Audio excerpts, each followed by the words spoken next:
1 in 5 Americans will develop skin cancer at some point in their life, according to the American Academy for Dermatology. You might think that this statistic will never apply to you, but think again. SkinCancer.org recently published a study that showed that people who developed melanoma and had darker skin tones were 2 times as likely to die from the disease than those with light skin tones, and this is simply because they could not detect it.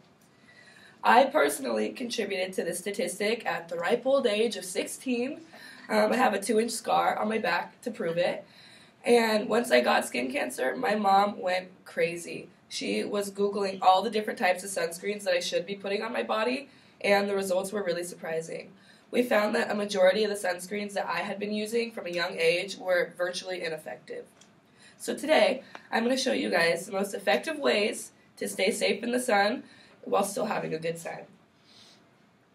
So, in order to understand why we should be so adamant about protecting our skin, we need to know what the sun does to it.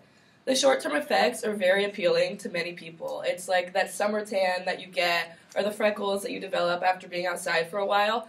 But for me, I lack melanin in my skin, so my short-term effects look like this. These are my sunburns from the summer.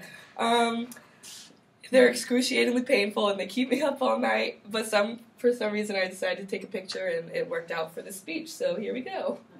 The long-term effects are much more harmful, however. The long-term effects include early aging, cataracts, because yes, your eyeballs can get sunburned and it hurts really bad, suppression of the immune system, and of course, skin cancer. So in this picture, we see a girl on the left. She has seemingly great skin, like props to her, it's beautiful. But on the right, this is the same picture under UV light, which shows all the damage that she's acquired over the span of her lifetime. So all the dark spots are severely damaged by the sun, which just goes to show that we don't actually know what the sun is doing to our skin until we see pictures like this. Sunscreen aims to fight those effects, and if you read the labels, it really can help. However, a lot of people miss a few key steps, so here they are. Your skin gets penetrated by 2 rays, UVB rays and UVA rays. UVB rays penetrate the surface layers of your skin, and that's what causes the sunburn and the tan and the freckles. However, not a lot of sunscreens protect from UVA rays. UVA rays go deep into the skin, and they're responsible for premature aging and skin cancer. So when you're buying sunscreen, you need to make sure that you're protecting your skin against both. And you need to look for the label that says broad spectrum. If it doesn't say broad spectrum, it's not really doing much for you. The 3 best ingredients in broad spectrum sunscreens are avobenzone, a Camsul, and zinc oxide. Always look for those on your bottles when you're looking for sunscreen.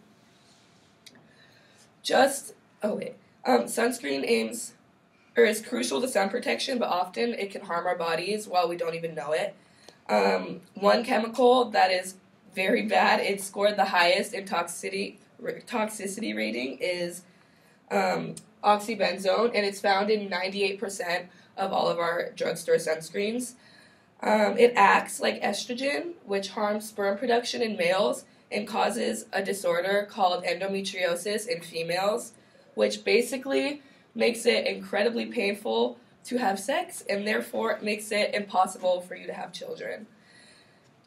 It also causes really bad coral reef decay. A tiny drop of oxybenzone is enough to have an effect on a piece of coral, and annually they find 4,000 to 6,000 tons of oxybenzone-containing sunscreen in our coral reefs.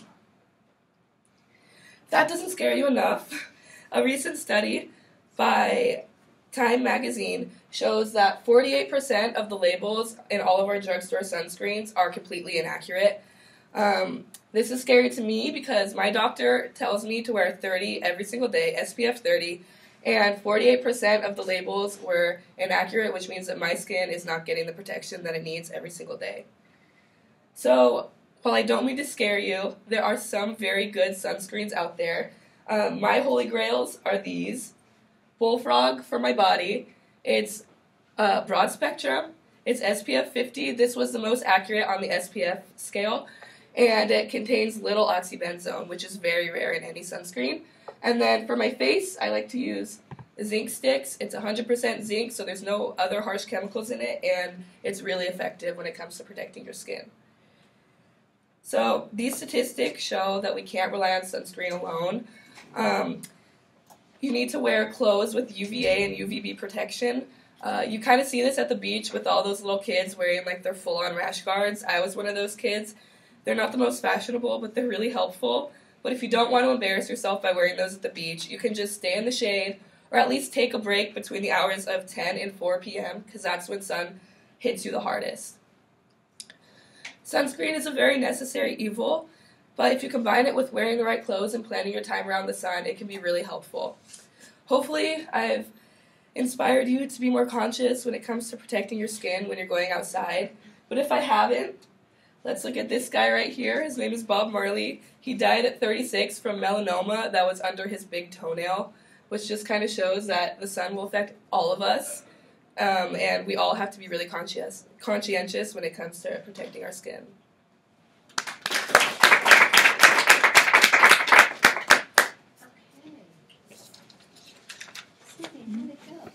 I was kind of shaky, and I kind of sound like a man today.